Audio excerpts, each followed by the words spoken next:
जय हिंद। स्वागत है आपका हमारे इस ई पाठशाला सेंटर यूट्यूब चैनल में। आज हम करेंगे छत्तीसगढ़ आधुनिक इतिहास के बारे में एमसीक्यू, जो आगामी जो एग्जाम होने वाला है पीएससी, उसके लिए बहुत उपयोगी होगा। ठीक है, ये हमारा एमसीक्यू फॉर्म में चल रहा है। यदि आपको इसका डिटेल वीडियो चाहिए तो आप हमको जरूर कमेंट कीजिएगा। इसके बारे में हम एग्जाम के बाद जरूर इसका डिटेल वीडियो लाने की कोशिश करेंगे, और वो अच्छे तरीके से होगा। जो आप पेड में पढ़ते हो, पेड फैसिलिटी वाले ही हम आपको फ्री में देने वाले हैं। चैनल पर नए हैं तो पहले पूरा वीडियो देख लीजिएगा। कंटेंट पसंद आए तो ही चैनल को सब्सक्राइब कीजिएगा, नहीं तो आप अपना अमूल्य जो समय है ना कहीं और लगाइएगा, ताकि आपका बेनिफिट हो सके। चलिए चलते हैं आज के प्रश्न की ओर। इस क्षेत्र को कब जिला कहा जाता था और प्रशासक को जिलेदार कहा गया?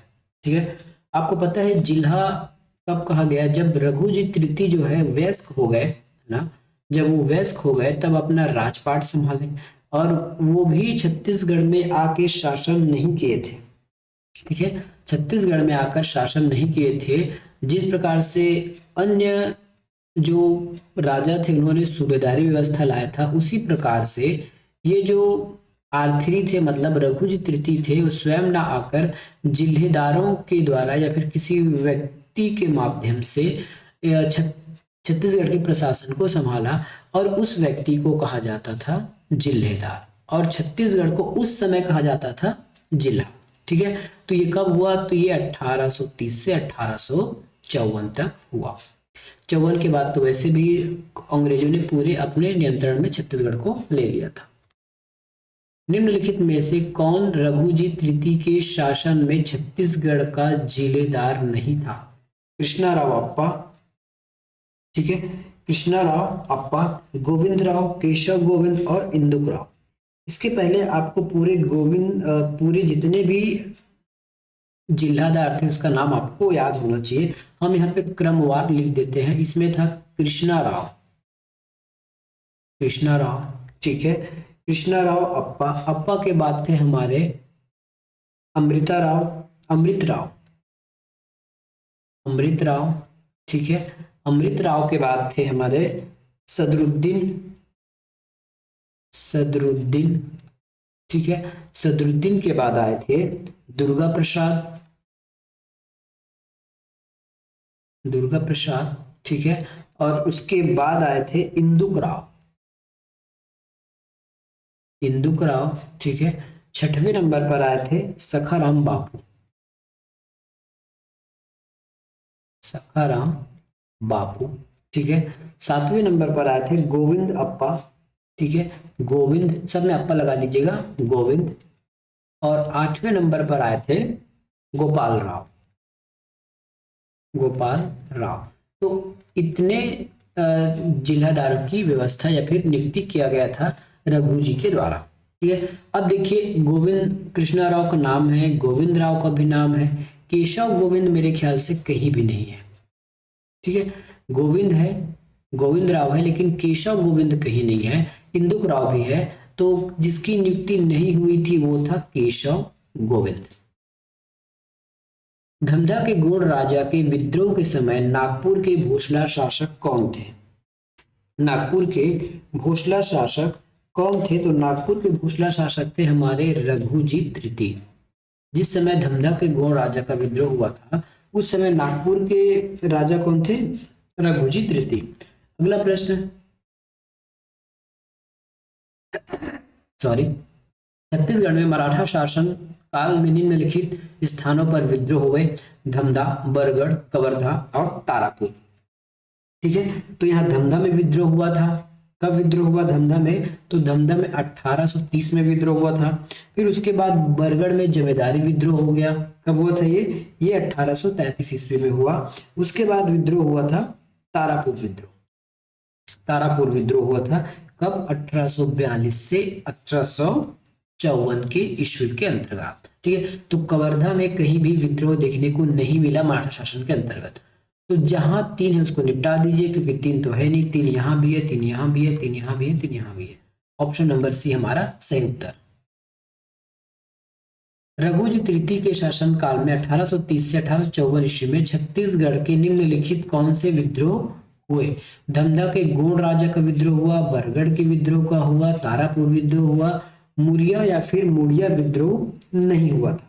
मुड़िया या फिर मुरिया विद्रोह नहीं हुआ था। ठीक है, तो ये वाला विद्रोह नहीं हुआ था 4 नंबर का। तो जहां 4 है उसको निपटाते चलिए। यहाँ भी 4 है, इस ऑप्शन में 4 है, इस ऑप्शन में 4 है, ए में 4 नहीं है, तो हमारा आंसर हो जाएगा 1 2 3। निम्नलिखित घटनाक्रम को लगाइए। रतनपुर से रायपुर राजधानी का स्थानांतर हुआ। इस राज्य पर मराठा शासन का आक्रमण हुआ। इस राज्य पर मराठा शासन का आक्रमण हुआ। इस राज्य में सूबेदारी व्यवस्था फैलाया गया। फिर सती प्रथा का उन्मूलन हुआ। अब इसको लाइन से समझाने का क्या होगा।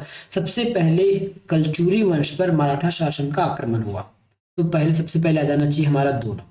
ठीक है, 2 आना चाहिए। ठीक है, चलिए 2 ला लिए। उसके बाद क्या हुआ, सूबेदारी व्यवस्था आ गई। तो सूबेदारी व्यवस्था क्या थी, 3 नंबर। ये 3 नंबर आ गया, क्योंकि सूबेदारी से कौन लाए थे, वेंको जी लाए थे, ये वेंको जी लाए थे। अब रतनपुर से जो राजधानी का स्थानांतरण हुआ था हमारे इग्नू महोदय के द्वारा हुआ था, तो उसके बाद आ जाएगा 1। और लास्ट में सती प्रथा का जो उन्मूलन है वो रघुजी तृतीय के द्वारा किया गया था, उसके कार्यकाल में हुआ था, तो ये हो जाएगा 4। 2 3 1 4, 2 3 1 4 कहीं पे है क्या, 2 3 1 4 ऑप्शन नंबर सी। निम्नलिखित में से किस गवर्नर जनरल के शासनकाल में इस राज्य को ब्रिटिश साम्राज्य में विलय कर दिया गया। ठीक है, ब्रिटिश साम्राज्य में विलय कर दिया गया, तो ये कौन से राजा के समय, कौन से गवर्नर जनरल के समय हुआ था, तो लॉर्ड डलहौजी के समय हुआ था। लॉर्ड डलहौजी ने एक नियम लाया था, डॉक्ट्रिन ऑफ लैप्स। इसका मतलब ये था, यदि कोई ऐसा राज्य है जिसको अंग्रेजों ने ही बनाया है और वैसे राज्यों में कोई उसका उत्तराधिकारी नहीं है, तो उसको अपने शासन में मिला लो। जब हम इंडियन हिस्ट्री पढ़ेंगे तब इसको अच्छे से पढ़ेंगे। निम्नलिखित में से किस वर्ष में नागपुर राज्य के साथ इस राज्य का ब्रिटिश साम्राज्य में विलय हो गया। कब हुआ, 1854 में। इस राज्य के ब्रिटिश साम्राज्य में विलय के पश्चात 1855 ईस्वी में निम्नलिखित में से यहाँ किसे डिप्टी कमिश्नर नियुक्त किया गया। डिप्टी कमिश्नर किसको नियुक्त किया गया, तो 1854 में ब्रिटिश कमिश्नर जो है वो बने हमारे चार्ल्स सी इलियट। चार्ल्स सी जो इलियट है वो प्रथम डिप्टी कमिश्नर यहाँ पे नियुक्त किए गए। 1854 में नागपुर राज्य को ब्रिटिश साम्राज्य का अंग बना लिया गया। तब क्या हुआ, नागपुर राज्य में रेजिडेंट मिस्टर मिशेल को ब्रिटिश अधिकृत नागपुर राज्य का प्रथम कमिश्नर बनाया गया। प्रथम डिप्टी कमिश्नर चार्ल्स सी इलियट को बनाया गया। तो इसका आंसर है कथन 1 और कथन 2 दोनों सही है। ये मिशेल और ये इलियट दोनों सही है, तो ऑप्शन नंबर डी।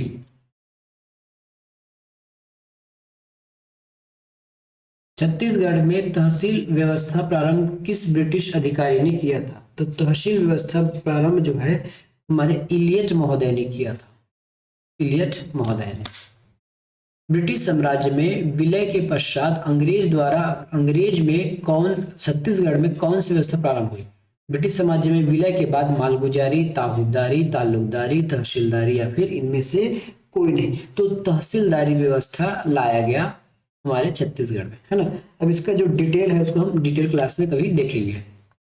छत्तीसगढ़ शासन काल में ईस्ट इंडिया कंपनी के रूप में कंपनी के रुपये को छत्तीसगढ़ के कानूनी रूप से लागू कब कर दिया गया। तो कानूनी रूप से कब लागू हुआ, ये हुआ हमारे 1854 से कानूनी रूप से वहां के सिक्के अब चलने शुरू हो गए छत्तीसगढ़ में। ब्रिटिश शासनकाल में छत्तीसगढ़ में बरकंदाज किसे कहा जाता था। बरकंदाज किसे कहा जाता था, तो वो था हमारे सिपाही को कहा जाता था बरकंदाज। ठीक है, सिपाही का ही नाम था बरकंदाज।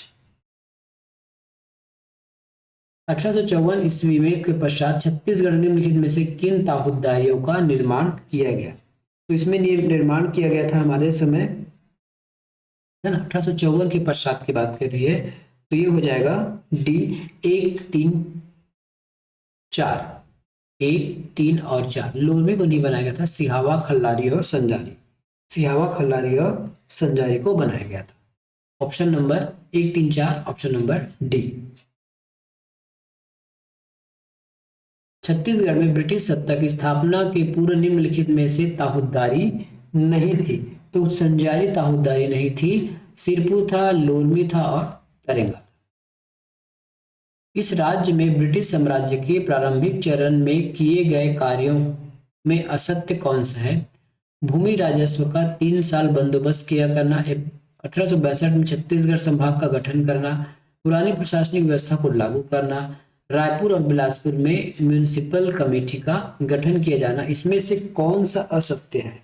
ठीक है, इसमें से कौन सा सत्य है? तो पुरानी प्रशासनिक व्यवस्था को लागू करना ये गलत है, बाकी बिल्कुल सही है। 3 साल बंदोबस्त लाया गया, 3 साल के लिए। 62 में छत्तीसगढ़ को संभाग बनाया गया। रायपुर और बिलासपुर के लिए कम्युनिकेशनल कमेटी का गठन किया गया। छत्तीसगढ़ में कौन सी जोड़ी 1854 से 1861 तक की छत्तीसगढ़ की प्रशासकीय इकाई और उसका उत्तराधिकारी सुमेलित करता है? दीवानी न्यायालय, विल्किंसन, फौजदारी, कैप्टन सुमेलित है ना, तो सुमेलित वाले को हमको इसमें बताना है। पोस्ट मास्टर बनाए थे लेफ्टिनेंट स्मिथ को, है ना। जब हम ये कब पढ़ेंगे, सोना खान वाला चैप्टर पढ़ेंगे, तब इसमें इस लेफ्टिनेंट का काम हमको पता चलेगा। विलय के बाद ब्रिटिश सरकार द्वारा छत्तीसगढ़ में निम्नलिखित सुधार किए गए: दीवानी एवं फौजदारी, प्रत्येक जिले में जिला पुलिस अधीक्षक, रायपुर में केंद्रीय जेल का निर्माण, रायपुर में डाकघर पोस्ट का स्थापना। तो इसमें से ऐसा कौन सा है जो गलत है? तो 1, 2, 3, 4 सभी चीज यहाँ पे बनाया गया था। ठीक है, सभी चीज यहाँ पे सुधार किए गए थे। दीवानी फौजदारी बनाया गया, जिला पुलिस अधीक्षकों की नियुक्ति की गई, रायपुर में केंद्रीय जेल का निर्माण किया गया, रायपुर में डाकघर पोस्ट मास्टर की पदस्थापना की गई। ऑप्शन नंबर ई इसका सही उत्तर है। स्वतंत्रता संग्राम में इस राज्य का प्रथम शहीद होने का गौरव किसको प्राप्त है? ठीक है, स्वतंत्रता संग्राम में प्रथम शहीद का गौरव किस व्यक्ति को प्राप्त है? तो वो है हमारे वीर नारायण सिंह। ठीक है, ये सोना खान से संबंधित है, वीर नारायण सिंह। कभी इसका हम डिटेलिंग आपको जब डिटेल क्लास पढ़ेंगे तो इसको हम डिटेल करने का हम जरूर कोशिश करेंगे। छत्तीसगढ़ में 1857 में किसने प्रथम स्वतंत्रता संग्राम का नेतृत्व किया और उस क्षेत्र का प्रथम शहीद कहलाया? तो वो थे हमारे वीर नारायण सिंह। इस राज्य के निम्न में से किस स्थान पर 1857 में अंग्रेजों के विरुद्ध विद्रोह घटना घटित हुई? रायपुर, बिलासपुर, संबलपुर या सोना खान? तो सोना खान में हुई थी। सोना खान किससे संबंध है? वीर नारायण से संबंध है, वीर नारायण से संबंध है सोना खान। निम्नलिखित में से किस जमींदारी से इस राज्य का प्रथम वीर नारायण सिंह संबंधित है? बिलाईगढ़, पेंड्रा, गुंडरदेही या फिर सोना खान? तो ऑप्शन है सोना खान आंसर। 1857 की क्रांति के समय रायपुर के डिप्टी कमिश्नर कौन थे? Major Agnew, captain Elliot, major Sidwell और कर्नल फ्रेजर। ठीक है, कर्नल फ्रेजर। तो ऑप्शन है इसमें कैप्टन जो इलियट थे वो डिप्टी कमिश्नर थे। ठीक है, कैप्टन इलियट को डिप्टी कमिश्नर बनाया गया था। सोना खान के नारायण सिंह को प्रथम बार कब गिरफ्तार कर जेल में डाल दिया गया? ठीक है, प्रथम बार गिरफ्तार करके जेल में डाल दिया गया था, तो उनको गिरफ्तार किया गया था 1856 में। अक्टूबर 1856 में उनको प्रथम बार गिरफ्तार किया गया। विद्रोह के बाद वीर नारायण सिंह की गिरफ्तारी कब हुई? विद्रोह के बाद, देखिए उनकी गिरफ्तारी 2 बार हुई है। पहले जब उन्होंने 56 में गिरफ्तार किया गया तो वो कूद कर भाग गए थे, लेकिन उसके बाद फिर से उसको पकड़ लिया गया और फिर से उसको गिरफ्तार किया गया था। ठीक है, पुनः गिरफ्तार कब हुआ था? 2 दिसंबर 1857 को फिर से उनको गिरफ्तार कर लिया गया। छत्तीसगढ़ के में 1857 के विद्रोह के दौरान सोना खान के जमींदारी नारायण सिंह को किसने पराजित किया? स्मिथ ने, सैंडर्स ने, ब्लंट ने, क्राफर्ड ने और इसने। देखिए ब्लंट तो हमारे वो यूरोपीय यात्री थे, क्राफर्ड का कार्यकाल अभी आया नहीं था, है ना। सैंडर्स और स्मिथ, इसमें से दोनों में से आपको कंफ्यूजन हो सकता है, लेकिन याद रखिएगा ये स्मिथ ने किया था क्योंकि ये उस समय का पोस्ट मास्टर था। वीर नारायण सिंह ने किस ब्रिटिश अधिकारियों के समक्ष आत्मसमर्पण किया था? तो वो थे हमारे BCBL स्मिथ के सामने। छत्तीसगढ़ के प्रथम शहीद श्री वीर नारायण सिंह को कब फांसी दे दी गई? तो इनको फांसी दिया गया था 10 दिसंबर 1857 को उनको फांसी दे दिया गया रायपुर के जय स्तंभ चौक। 1857 के विद्रोह के दौरान सोना खान की जिम्मेदारी नारायण सिंह के विरुद्ध निम्नलिखित जमींदारियों ने अंग्रेजों की सहायता की। ठीक है, तो किसने की? एक भटगांव वाला था और तीसरा था देवरी। ये दोनों के जो जमींदारी थे उन्होंने अंग्रेजों की सहायता की। क्यों? सोना खान के जमींदार वीर नारायण सिंह को पकड़ने या फिर उनकी जानकारी मुहैया कराने के लिए। छत्तीसगढ़ में 1857 के विद्रोह में 1757 के विद्रोह के संबंध में निम्न में से कौन सा कथन असत्य है? ठीक है, सोना खान का जिम्मेदारी इस विद्रोह का प्रथम शहीद था, बिल्कुल सही है। बिलाईगढ़, भटगांव और देवरी के जमींदार विद्रोह में शामिल थे, गलत बात है, विद्रोह में शामिल नहीं थे। ये जो लोग थे ये अंग्रेजों के साथ थे, तो ये गलत है। पूछा गया सत्य नहीं है, तो यही आंसर हो जाएगा। आगे ऑप्शन देख लेते हैं। हनुमान सिंह ने 3री रेजिमेंट रायपुर में मेजर सिडवेल की हत्या की, ये भी सही है। विद्रोह के अपराध में 17 सिपाहियों को फांसी में लटकाया गया, ये भी सही है। सोना खान विद्रोह किससे संबंधित है? तो सोना खान विद्रोह है वो हमारे वीर नारायण से संबंधित है, नारायण सिंह। ठीक है, तो अ का 1 पूरे में है, हम यहाँ से एलिमिनेट नहीं कर पाएंगे। अब देखते हैं उदयपुर का विद्रोह कौन किया था, या फिर इसको देख लेते हैं रायपुर सिपाही विद्रोह कौन किया था। तो ये हनुमान सिंह ने किया था। द का 4 नहीं सॉरी द का 2, तो द का 2 कहाँ पे है? सी और ई में, तो बाकी को आप काट दीजिए इस प्रकार से, या तो सी होगा या फिर ई होगा। अब देखिए उदयपुर के विद्रोह में कौन था? उदयपुर के विद्रोह में थे मेरे कल्याण सिंह। ठीक है, उदयपुर के विद्रोह में थे कल्याण सिंह, और संबलपुर में थे सुरेंद्र साय। कैसे याद करेंगे? स से संबल, स से सुरेंद्र साय। ठीक है, और यदि सूर्य उदय होता है तभी लोगों का कल्याण होता है, ऐसा कुछ ट्रिक बना लीजिए ताकि आपको आसानी से समझ आ जाए। ठीक है, तो इस प्रकार से कुछ ट्रिक बनाने पर आप आराम से याद कर लोगे। नारायण सिंह का सुमेलित नहीं है बोला है ना, तो नारायण सिंह सोना खान सम्मिलित है। उदय होता है तो कल्याण होता है, ये भी सही है। संबलपुर सुरेंद्र साय, ये भी सही है। हनुमान सिंह रायपुर, ये भी सही है। बलराम सिंह बस्तर, ये गलत है।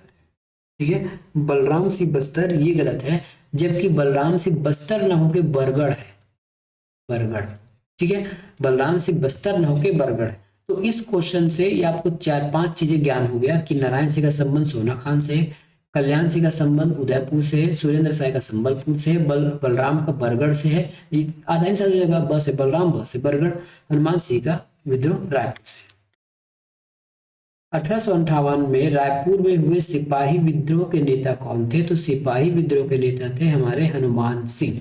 ठीक है, कौन थे नेता इसमें? हनुमान सिंह इसमें नेता थे, हनुमान सिंह उसके नेता थे।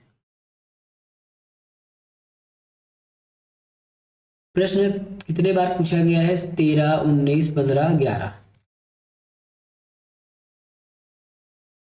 ठीक है, तो यहाँ तक हमने कवर किया। इसके बाद हम नेक्स्ट वीडियो में पढ़ेंगे और कुछ हम यहाँ पे देख लेते हैं हनुमान सिंह के बारे में और कुछ। ठीक है, हनुमान सिंह ने सिपाही विद्रोह किया, एक वर्ष आपको पूछा जाता है तो 58 यहाँ पे लिखा ही है ना। इसी को पलटकर आपको पूछा जाएगा कि विद्रोह कब हुआ था, तो 1858 में हुआ था। ठीक है, अब इसको मंगल पांडे भी कहा जाता है, इस हनुमान सिंह को मंगल पांडे भी कहा जाता है, मंगल पांडे भी कहा जाता है। ठीक है, छत्तीसगढ़ का मंगल पांडे कौन होगा? तो हनुमान सिंह होगा।